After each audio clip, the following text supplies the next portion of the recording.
Hi everyone, welcome back. I'm sure I don't speak for myself whenever I say that when we travel to new places as outsiders, there are certain things that do not make sense to us. Things that people in that society probably have gotten used to and they happen to be completely normal, but things that for outsiders happen to be nothing but weird. I live in Mexico City, one of the largest cities in the world, and I believe that every city has its own essence, things that make it outstanding and unique. It could be buildings, museums, monuments, historical sites, cuisine, and all that. Please don't get me wrong, we have all of those things, and it's something to brag about, but this video is gonna be focusing on something else. I wanted to make something more original that will show a little bit more of the essence of Mexico City. But before anything else, I want to make sure you know that there's a big chance that these things happen not to be exclusively from Mexico. I know they happen in other places too, but I can tell you two things for sure. The first one, they happen to be weird, and the second one, expect to see them if you happen to visit Mexico City. This time, we'll be focusing on three of them, which in my opinion are the most noticeable ones in the city. To find them, I'll still need to move around, so for you it's gonna be just a matter of seconds, but for me it's gonna take a little bit longer. With that being said, let's go on an adventure and find them.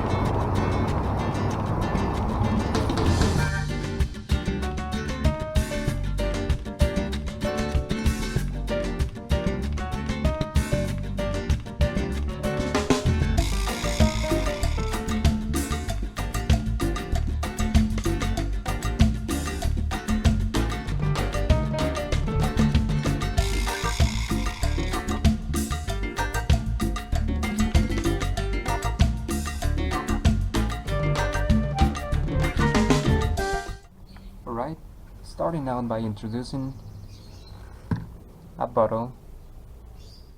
It is thought that placing bottles filled with water outside your door, lawn area, or simply by the sidewalk will prevent these places to get bit by dogs. But how does this work, and what is the origin of this widely held belief?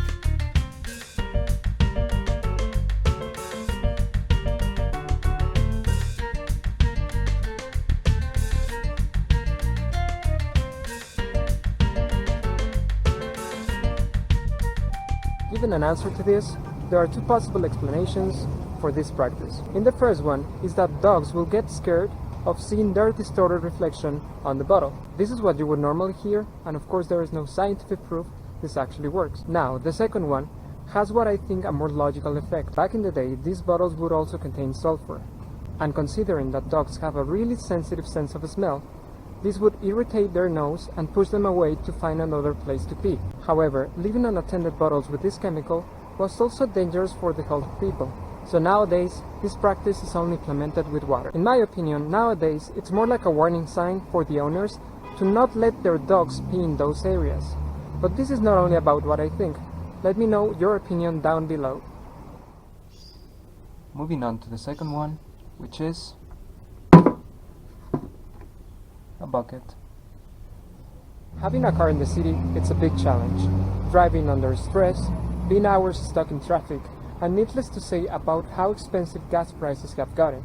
But I think the most annoying part is to find a parking spot. You can probably find a parking lot, but you would have to pay a lot of money just to leave your car in there. The government has come up with a solution, better parking. However, you don't get to find these places all over the city, just in a few neighborhoods.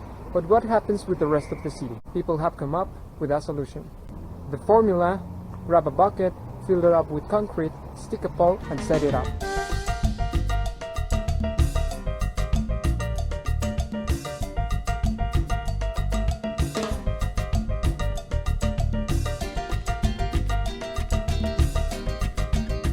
People started to claim spots on the streets. They started doing this maybe to park their cars, or even not to let anyone park in front of their house. Do not ever make the mistake to think that you can move them and maybe leave your car in there.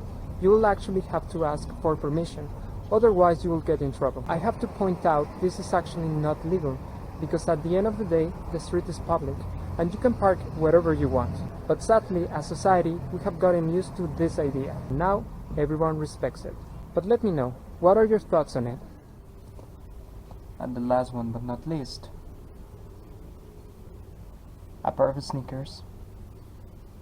As a kid, I made a lot of questions, and I am sure that adults did their best to bear with me.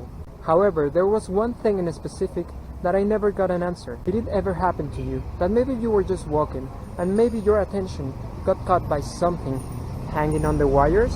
Well, these subjects happen to be sneakers. And the meaning behind it, it's very interesting.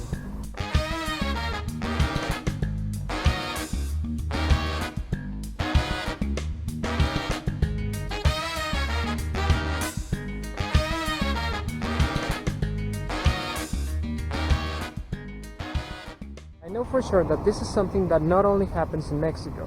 I know it's also a thing in other countries, but what it's gripping is how in every country we understand it differently. Here in Mexico, we have an expression that goes, colgar los tenis. The translation is literally to hang the sneakers. Its meaning is deeper though. It is used to talk about someone that has passed away. The belief says that when someone dies, family members or friends choose the sneakers in which this person walked the most in. Then they decide to hang them on wires close to their home. It is said that in this way the soul will be closer to heaven, and they will have their favorite shoes to walk all the way to eternity. But this is not the only version of things. The other version involves criminal gangs. The sneakers are hung to indicate drug sales points, as well as a way to establish territory. The sneakers used are said to be some kind of trophy, as they belong to someone who died in the hands of a member in the gang. This is kind of disturbing, don't you think? But tell me, in which version do you want to believe? Well, it's more than clear that depending on where you are, things will be different, but it's still on you to decide how open-minded you can be about it. I hope you got to find this video fun and interesting. Thank you very much for watching, and hopefully I'll see you soon with a new one. Bye!